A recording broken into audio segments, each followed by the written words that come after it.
One man in Mumbai is worth more than the entire economy of some nations on Earth, north of $100 billion built from a two-room apartment with a shared bathroom.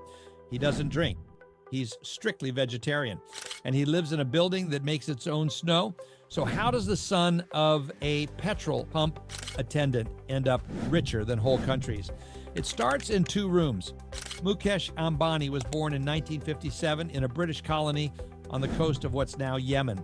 His father wasn't a manager or an owner. He was the man who filled your tank at a petrol pump. That was the starting line. When the family moved to Mumbai, there was no mansion waiting for them.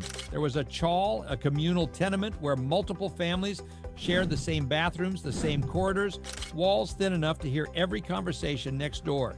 Two rooms, a family of four, public buses, no private cars, no luxuries, nothing. Remember that? Because everything that comes next is measured against those two rooms.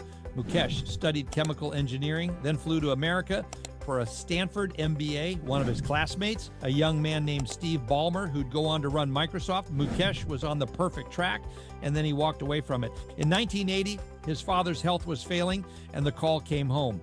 It wasn't a request. It wasn't a negotiation. Mukesh left Stanford in his second year, no completed degree, just 23 years old, to run a factory.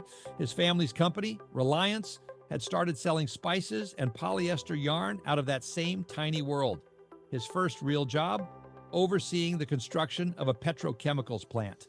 Unglamorous ground-level industrial work, schedules, yields, personnel. He did it for years, and then came the bet that changed everything, Jamnagar.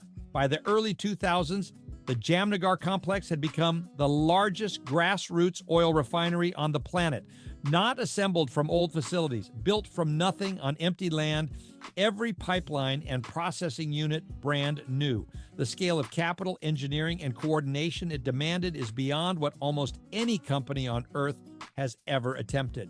Mukesh ran it. And in doing so, he turned Reliance into one of the most powerful companies in Asia.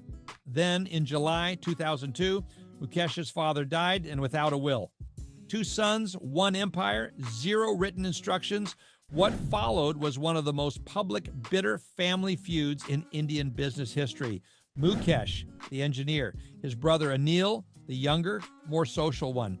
Accusations of spying, sabotage, boardroom power grabs, fed to the press with the precision of a PR campaign. Their mother finally brokered a partition in 2005. Mukesh took the industrial crown. Energy, petrochemicals, refining. Anil took the glamorous growth plays, telecom, power, finance. And here's the twist nobody saw coming. Conventional wisdom said Anil got the better half.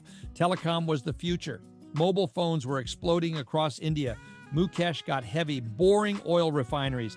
The conventional wisdom was catastrophically wrong. Over the next 15 years, Anil's companies drowned in debt, hit regulatory walls, and collapsed into bankruptcy.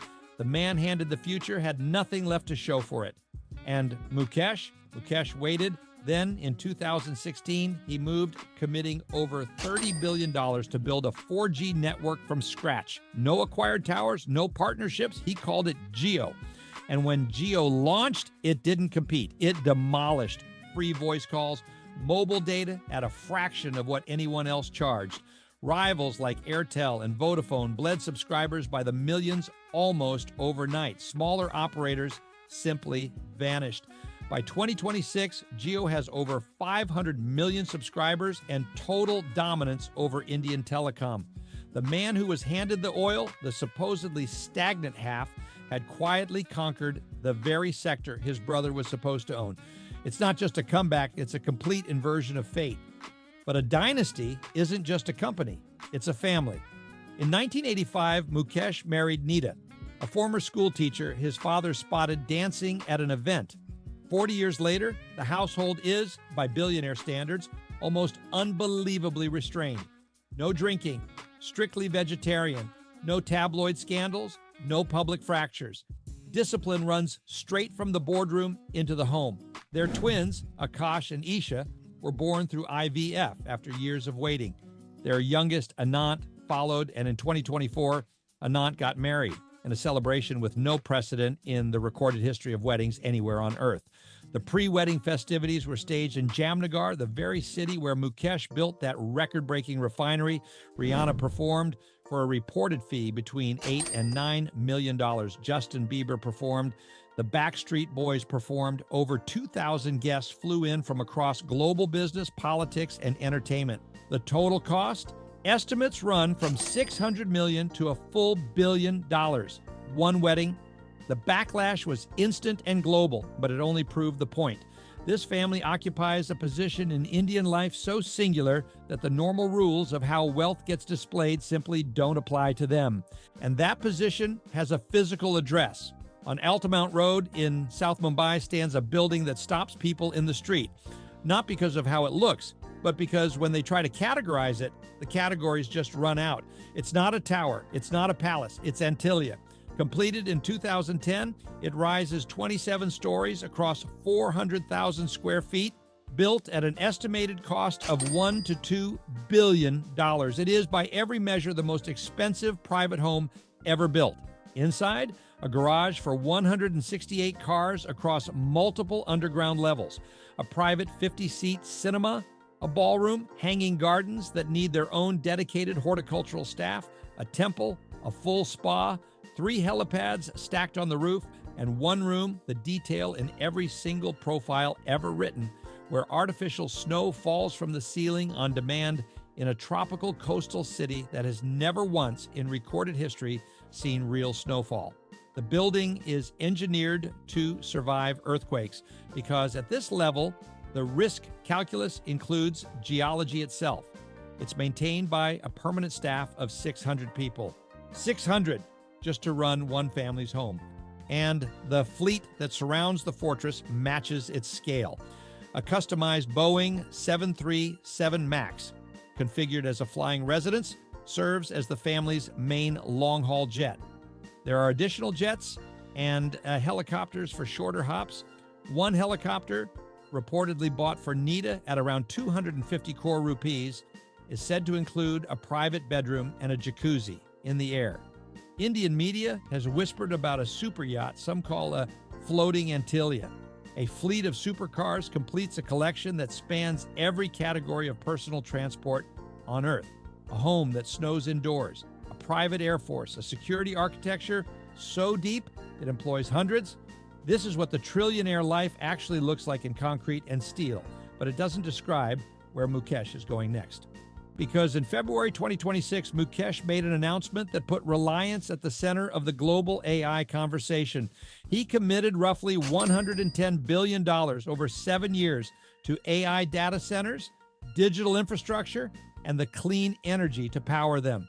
And the first phase begins in Jamnagar. The same city where he built the world's largest refinery is being recast as the launch pad for something completely different. Here's his edge. Those data centers won't draw power from the public grid. They'll run on Reliance's own renewable energy, up to 10 gigawatts of ready green power, anchored by solar farms across Gujarat and Andhra Pradesh. Owning the power source is a cost advantage Mukesh argues no competitor in India can match. His prediction, made openly from the summit stage, India will emerge as one of the greatest AI powers in the world this century. From oil baron to AI pioneer, that's the story he's actively building. But empire on this scale always carries weight. The story isn't clean. There have been disputes over natural gas with India's state-owned oil company, penalties exceeding $1.5 billion, multiple rounds at the Supreme Court. There have been fines from market regulators. After Russia's invasion of Ukraine, Reliance became one of the largest buyers of discounted Russian crude, even as the West imposed sanctions, drawing sustained criticism. And questions persist about how closely the empire's growth runs alongside political power. Mukesh rejects all of it. He frames Reliance's rise as inseparable from India's own. And that argument isn't empty. Jio brought the internet to hundreds of millions of first-time users. Jamnagar fuels a huge share of the nation. The AI bet could put India on the global map for data sovereignty like nothing else in the country can. That's exactly what makes this story impossible to resolve. Think about the full arc. A man who grew up in 2 rooms with a shared bathroom now lives in a building that makes its own snow. A company that started selling polyester yarn now builds gigawatt-scale AI infrastructure. A patriarch who walked away from Stanford to run a factory now places $100 billion bets on the future of human intelligence itself. He isn't a simple hero, and he isn't a simple villain. He's something more complicated. The full, uncontained weight of ambition with nowhere left to stop. A man, quite literally, richer than entire countries. So here's the question I want you to drop in the comments. If you grew up in those two rooms, would you have built Antilia or given it all away? Tell me below. And if this kind of story is your thing, hit like, subscribe, and stick around, because the trillionaire life only gets stranger from here.